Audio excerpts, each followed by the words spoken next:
بسم الله الرحمن الرحيم نحمده ونصلي على رسول الكريم اللهم لا علم لنا إلا ما علمتنا إنك أنت العليم الحكيم رب اشرح لي صدري ويسر لي أمري واحلل عقدة من لساني يفقهوا قولي ربي زدني علما وارزقنا رحمة ربي يسر ولا تؤسر وأتمم بالخير وبك نستعين يا فتاح يا فتاح يا عليم يا عليم. بسم الله الرحمن الرحيم. عن عبد الله بن عمرو رضي الله عنه قال رسول الله صلى الله صلى عليه الله وسلم: إن الله لا يقبل العلم انتزاعا ينتزعه من العباد، ولكن يقبل العلم كقلب العلماء، حتى إذا لم يبقى عالما اتخذ الناس رؤوسا جهالا فسئلوا فأفتنوا بغير علم فضلوا وأضلوا. متفق عليه.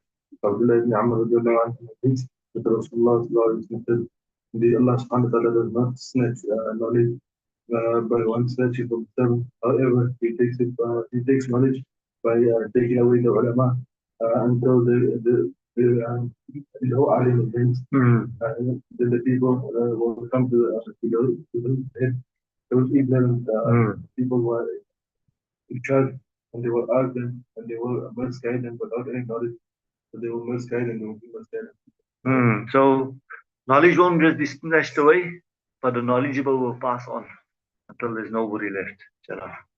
وعن شقيق رضي الله عنه كان عبد الله بن مسعود يذكر الناس في كل خميس، فقال له رجل: يا أبا عبد الرحمن، لو وجدت أنك ذكرتنا في كل يوم. قال: أما إنه يمنعني من ذلك أني أكذب أن أملكم، وإني أتخولكم بموعظة كما كان رسول الله صلى الله عليه وسلم يقولنا بها مخافة الثامت علينا. متفق عليه. وشقيق رضي الله عنه عبد الله بن مسعود he was talk, or he would remind us every Thursday. Yeah, he used to give he used to have his, you could say either he was having his dars or he was having his majlis. Every Thursday, the man said in the Allah Rahman, I wish that you could give us the sermons or the dars every day. So he said, the only thing that is preventing me is that I just like that I tire you out, and I أتخول. That I fear that you bore you. بموئلة وتستفندس كما like how Rasulullah he would give us this lesson. Yes. Out of fear for our tired. Yes, that tedium, that you get tired. So this hadith asserts explicitly that moderation should be exercised in giving a bayan and exhaustion. One must not continue to give a bayan and preach all the time, otherwise the heart feels monotony. They become tired, like we are in the same thing over and over. People get tired of hearing it. And you must keep the what you call the bayan brief and short, so that the person can learn, he can listen, can comprehend. It mustn't be so long that what the person said in the beginning, by the end he forgot it. It was so long he forgot it. When you keep it short, sweet and short, you'll be able to remember everything. رضي الله عنه قال: كان النبي صلى الله عليه وسلم إذا تكلم كلمة أعدها ثلاثا حتى تكتم عنه، وإذا أتى على قوم فسلم عليه سلم عليه ثلاثة. رواه البخاري. فأنس رضي الله عنه raised النبي صلى الله عليه وسلم speak. He would repeat it 3 times until it is understood by the people. And when he did come to the people, he would greet upon them, or he would send salam upon them, and he would send salam upon them 3 times. So that does not mean that everything he said was said 3 times. Doesn't mean that when he was talking, then he repeated everything 3 times. Some people take the meaning to say that whenever he spoke anything, he would repeat 3 times. No, this is when he mentioned something that was important, or he was explaining something of particular interest, or he was passing on a command of the Sharia, or it was people may not have heard him well, then he would repeat it 3 times, meaning that they can understand nicely. When you say something the first time, sometimes you just catch by the first mention, the first time you catch a person's attention. The second time they're listening, they now understand some part of it. But the third time when you mention it, they understand it fully. So that's when he used to mention something three times, when he wanted the people to understand what he was saying. And by giving salam three times, he said the first time was the salam was to make known that I'm here, I need permission to come in. The second time, he would make salam now was to greet the people. And the third time was when he was leaving, taking leave. That was the third salam. بسم الله الرحمن الرحيم. وعن أبي مسعود الأنصاري رضي الله عنه قال جاء رجل النبي صلى الله عليه وسلم قال إنه أنشئ بي فأحملني فقال ما عندي. فقال رجل يا رسول الله أنا أدلهم على من يحمله. فقال رسول الله صلى الله عليه وسلم من دل على خير فله مثل أجر فاعله. رواه مسلم. وعن سعيد بن مسعود الأنصاري رضي الله عنه فإن came to Rasulullah صلى الله عليه وسلم and he said that indeed my camel is jaded. So give me a mount. Rasulullah صلى الله عليه وسلم said, I do not have. So a man said, O Messenger of Allah, indeed I will point him to somebody who will have a mountain or who will mount him. So Rasulullah صلى الله عليه وسلم said, whoever indicates the good, that for him is the reward like the one who is doing it. So he get the same reward because even though he never, but he was the means of that person getting the camel, and so he was the means of that person getting the ride, so he will get the reward. Shalom. عن زبير قال كنا في صدر النهار عند رسول الله صلى الله عليه وسلم فجاءه قوم غراد مجتاب النمار أو العباء أباعي أو الأباء متقلد في السيوف عامتهم من مدر بل كلهم من مدر. فتمعر وجهه رسول الله صلى الله عليه وسلم لما رأى بهم من الفاقة.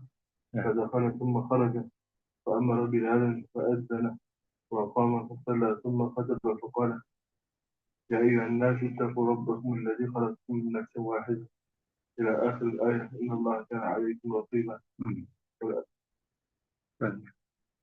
During the races that they were one في صدر النهار midday, early part of the day.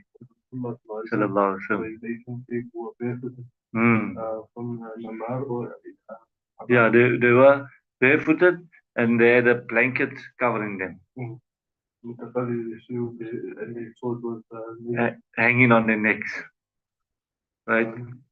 And most of them, or some of them, were from Mudir. Yeah, Mudar. In fact, Bal kullu min Mudar. All of them were from the tribe of Mudar. Sallallahu Alaihi Wasallam. Yes, you could see the distress in Nabi Sallallahu Alaihi Wasallam's face.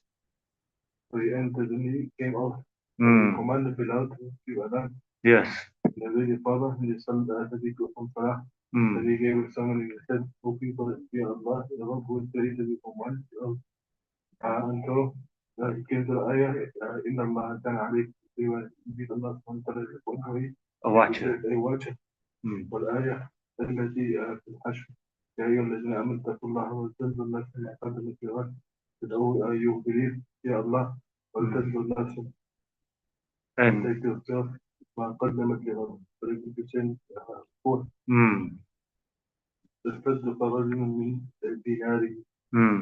So the man gave in صدقة ودينار from his dinar من درهمه من ثوبه from his dirham from his clothing من صاع برده من صاع تمره and from his صاع of grain and from a صاع of dates حتى قال ولو بشق تمر until he said even if it's to the extent of half a date. half a day. قال فجاء رجل من الأنصار بالصبرة كادت كفه تعجز عنها فعجزت ثم تتابع الناس حتى رأيت كومين من طعام وثياب حتى رأيت وجه رسول الله صلى الله عليه وسلم يتهنن كأنه مذهبة. فقال رسول الله صلى الله عليه وسلم من سنة الإسلام سنة حسنة فله أجرها وأجر من عمل بها من بعد من غير أن ينقص من أجورهم شيئا. ومن سن في الإسلام سنة سيئة كان عليه وزرها وزرها ووزر من عمل بها من بعده من غير أن ينقص من من أوزارهم. من أوزارهم شيئا. مسلم. Right. So then a man came from the Ansar. بسرة كادت كفه تعجز عنها بل أجزت. It was almost as if he was carrying a spurs, and the spurs almost made him look weak, like he was helpless. It was so heavy he was carrying. Rather, it made him fatigue. It made him so tired. Then meaning its weight was so full of dirhams and dinars. It was full, right?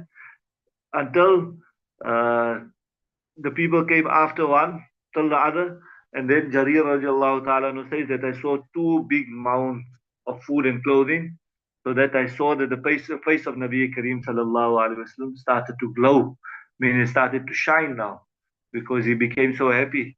So it started glowing, and then Nabi sallallahu, it started glowing like they say, he says it started glowing like pure gold. Then he said, Nabi Kareem sallallahu alayhi wasallam mentioned, whoever initiates a new practice in Islam that is good, then for him is the reward of it, and the reward of those people who come after it, that practice upon it, without his reward being decreased in the least bit, or any nothing will be deducted from it. And if anyone initiates a bad practice in Islam, then for him is the burden of the sin and the burden of those people who will commit that sin after him without his sin being reduced. So he will get his full share, and those people that are doing the sin will also get the full share. So the first verse that Nabi Kareem sallallahu alaihi wasallam recited from Surah Nisa emphasized the need of giving charity and being kind to relatives whose rights must be given. He encouraged the Sahaba, Ridwanullahi ta'ala ajma'in, to give charity and to help the visiting tribe. In the beginning of the hadith, the sub-narrator uses the words as describing the clothing of the visitors as dimar and abai. Being unsure which word the narrator used, both means like a kind of overall clothing, meaning they just had one piece of blanket covering them. They had no other clothing. They had just one piece of cloth that was covered in them.